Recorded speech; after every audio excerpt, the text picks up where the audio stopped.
Hello there, welcome back to Simon's Shed. It's time, finally I can make the video where I show you all of the scenery across the whole layout, the track plan, how all the tracks link together, all of the details, all of the facts about how long it took, how much track was used and so on. It's time for the full layout tour.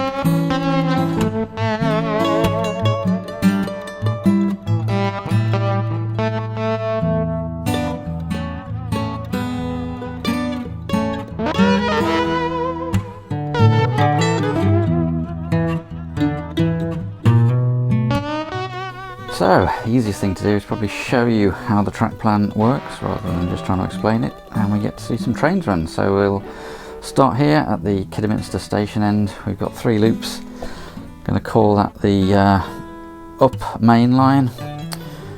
We've got the down main line loop, and we've got the Severn Valley loop on the inside. So we've got 3 loops, and we'll start with the up main line on the Z21 controller. Excuse the fact that it's not a prototypical train.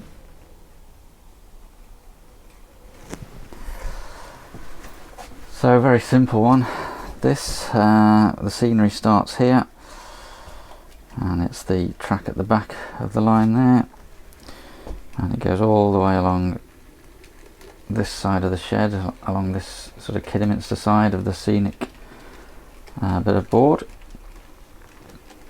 And you can see here under the footbridge we've got points to cross between the up and the down main lines, and points into the little sidings there.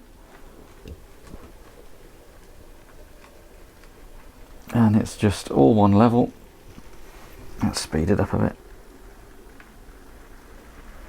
Simple loop, and it disappears through the backboard there. But this is what you don't normally see. It comes out there, right along the back of the shed,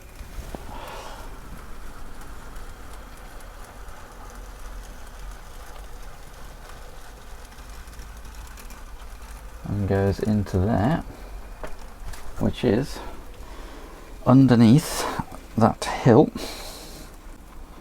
And I think maybe once had to rescue a train from under there. I guess because it's sort of covered over, it doesn't get any dust on it or anything, so it's been very reliable. So the train literally comes under that hill there, emerges sort of off scene, if you will, and then simply carries on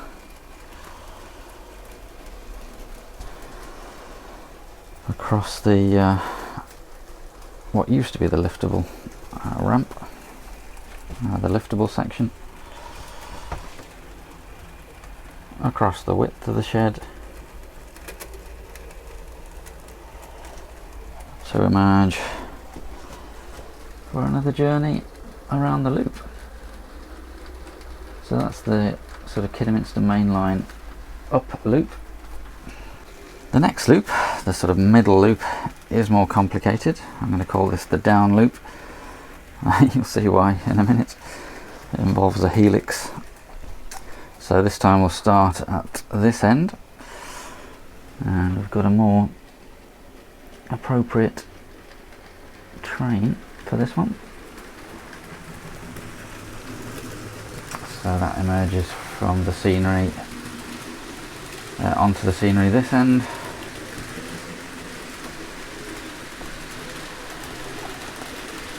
and here we can actually switch to the Severn Valley line. But this time, when it disappears under the road bridge, we have a helix, and the idea is to get down to the other level in a nice sort of compact bit of track. It's reasonably steep, but the good thing is nothing will ever have to go up this helix. That's why we're calling it the down line, because all the trains can go down here, and here's the sort of branch where it either carries on or it can go into the fiddle yard there. So you can't see much there, but I've strategically removed a little bit of the, pull back the curtain a little bit, so you can see it going through there, and you can see that it's already a little bit higher than the fiddle yard, and that's because all the way along there, all the way along the back there until it disappears in there, it's rising very, very gently. So it comes, we're now under the baseboard. This is the trickiest bit to show you, but it's still rising, and it goes under there.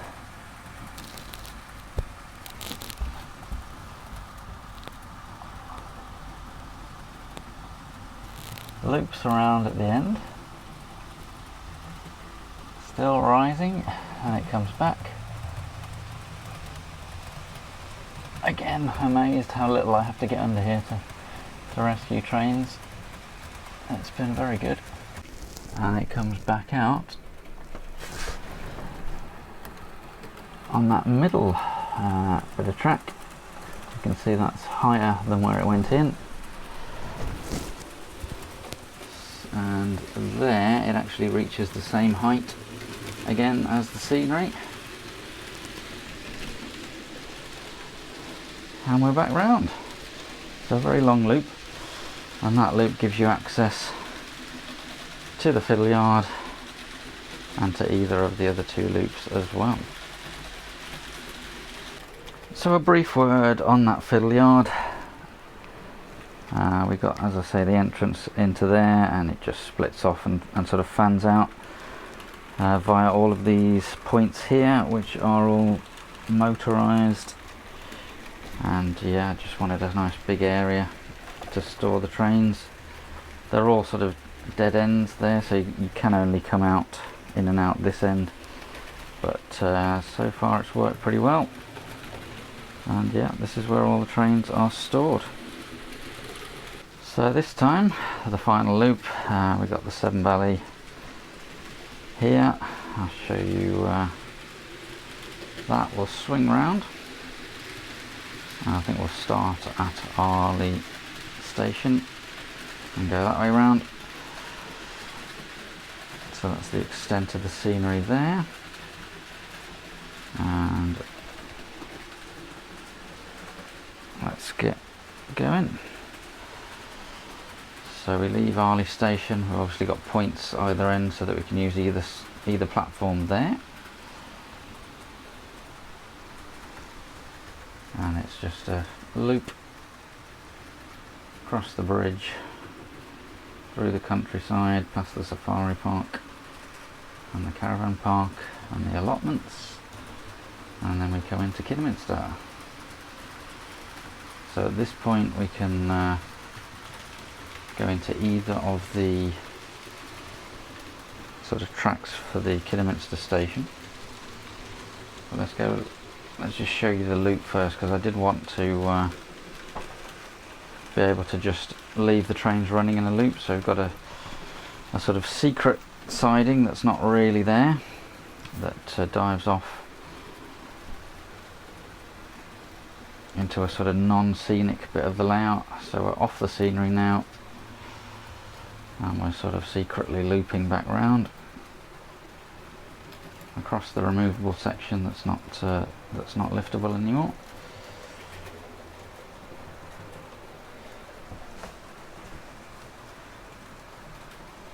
And back we are. So yeah, when we get it's a nice simple loop. but when we do get to here, we can either sort of go down this line to get out onto the main line. We can go into these sidings here. We can go down any 4 of the sort of platform tracks for the Kidderminster Severn Valley station. So you could use it as an end-to-end and I do sometimes just run the trains into the station, and sort of you've got a head shunt so you can run around the train and connect to the back of the train and pull it back out again. So that's all good fun. But yeah, mostly I do just run it around in a loop. So that is the final loop of track. That's how it all works. So let's go through the scenery while we got the trains running. We will talk about a few of the highlights. I'm not gonna. There are lots of things I could improve and I will improve, but this is not the video for that. This is how it is in version 1. And this is sort of the area that I started on. So we've got this a lot of static grass. We've got seafoam trees and some sort of plastic tree armatures with Woodland Scenics scatter glued on. And we've got the station area. We have working lights. There we go, working lights on the platform. We have a signal. It's not working yet. That's one of the things to improve. But we have, try and get some shots of some close-ups of some details. That's better. So we've got a little post and rail fence that I made myself. The signal is a Dapol motorised signal. We've got many details on the platform. We've got a sort of wooden signal box kit. We've got a little scratch built sign and just sort of bush foliage with little bits of flowers stuck on.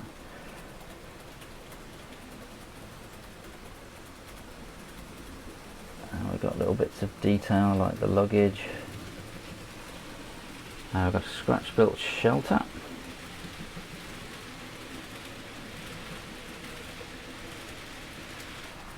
And we've got the bridge, which is a slightly modified scale scenes kit in card.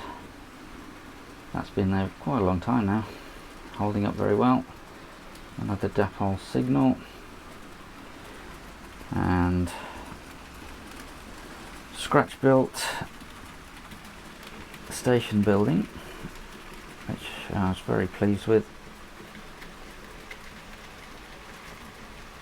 just based on the sort of card and brick paper sort of method, trying to sort of emulate the scale scenes kits, but it's completely custom in terms of its layout and coverings and everything. Well, I think the roof is probably from scale scenes.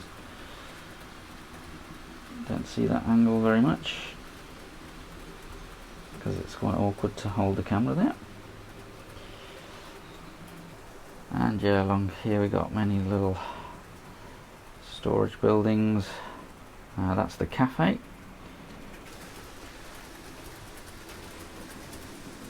And we come out onto the road. This is a bit of reuse from the old Bodenham Woods layout, my first layout, where I built the scale scenes pub. So there is a pub there, so that sort of fits. I think it's called the Anchor, isn't it? And we got a bit of detail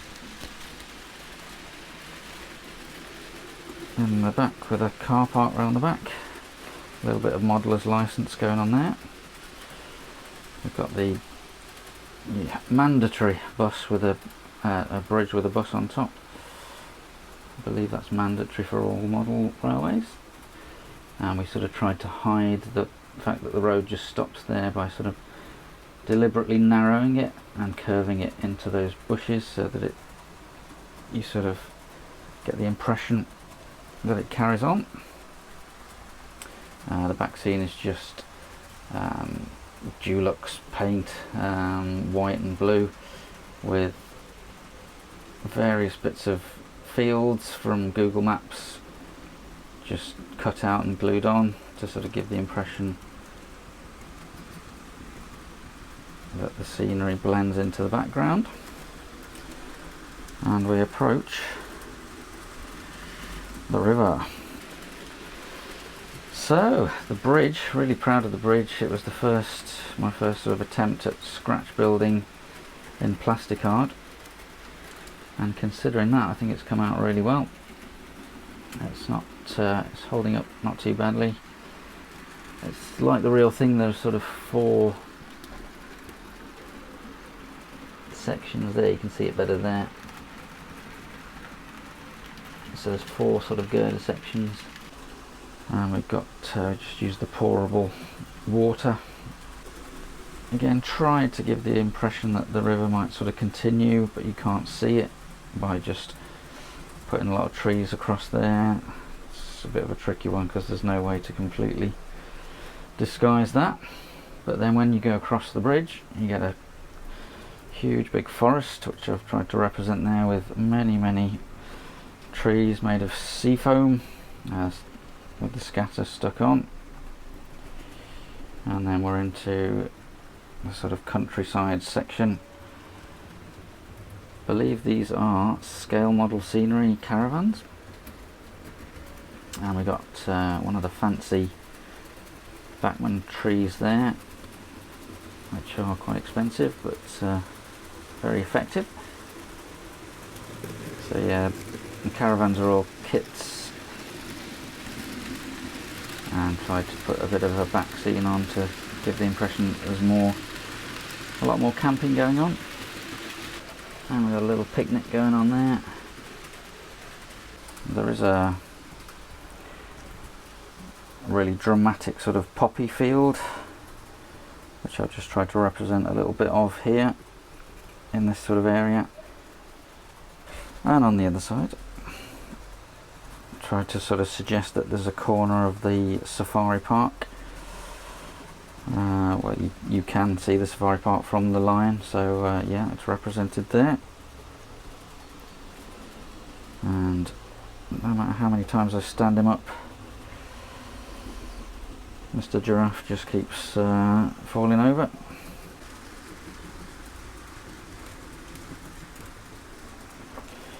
So as we go around, we get less and less countryside and more sort of urban scenery, but we've got our allotments here with some repurposed lamp huts in there. And then we come around to the sort of new Kidderminster diesel depot, again scratch built from card and paper.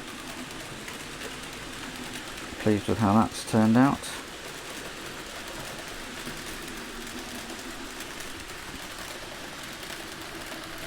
And we've got a lot of little details of partial bits of locos and containers and general bits of rubbish and tanks. And of course we've got the turntable, which is motorised. This is the Bachman, just the Bachman N-gauge turntable,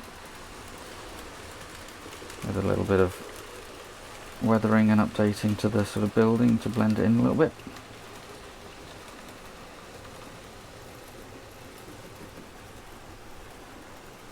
We've got the footbridge, which was scratch built from a scale scenes kit, which has now been removed. So that kind of dates the layout a little bit. I think they're going to put it back as a modern one.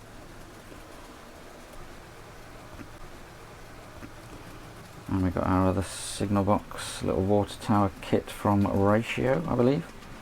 The platforms are all scale scenes kits. We've got some little scratch built signs and things on there. Some of the fences are just bought from Ratio. Some of them are 3D printed from eBay, and some of them are 3D printed myself. So here we've got a little bit of Metcalf canopy kit onto two goods shed kits, which is like a wooden kit. And we've got another bit of repurposing going on here, as this was actually the old station building from the first layout, Bodnam Woods, just turned backwards and given a bit of weathering to repurpose it for the new layout. And as we move down here, we can take a look at the final two big buildings on the layout. We've got the Severn Valley Railway Station at Kidderminster, which I'm very pleased with. Again, scratch built, but sort of based on the scale scenes kind of techniques, and I'm sure the roof textures are from scale scenes.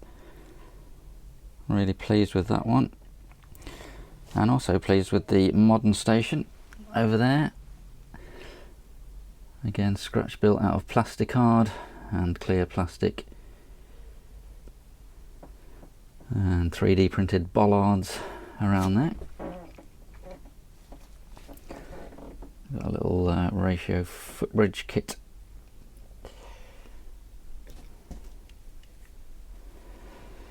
But yeah, there we are, the other end of the scenery.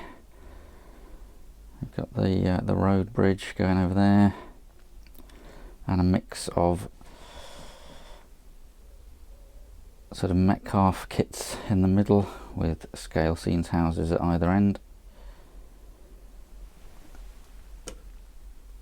And we'll finish with something you don't really see just because of the angle. The angle that it is on the layout, you don't really see that sign very often, but yeah, all the details are there. Really enjoyed building this. It's been therapeutic. It's been good. I've enjoyed sharing it with you guys on YouTube as well, and as I say, it will continue. But yeah, if you have been watching since the start of this in 2015 or even before, I really do appreciate it, and there is plenty more to come. But for now, what shall we do? Just for the moment, now that I've got the scenery planted everywhere, you'll have to excuse me while I actually sit down and just use the layout. I think I've earned it. So yeah, there will be more videos on changes and upgrades and additions to this layout. Additions of new locos as well, and reviews of those. 3D printing, I'm starting my sort of 3D printing adventure, so there'll be stuff on that. And yeah, I've got one or two other ideas as well. But in the meantime, I will just be playing trains. So thanks very much for watching, and I'll see you soon.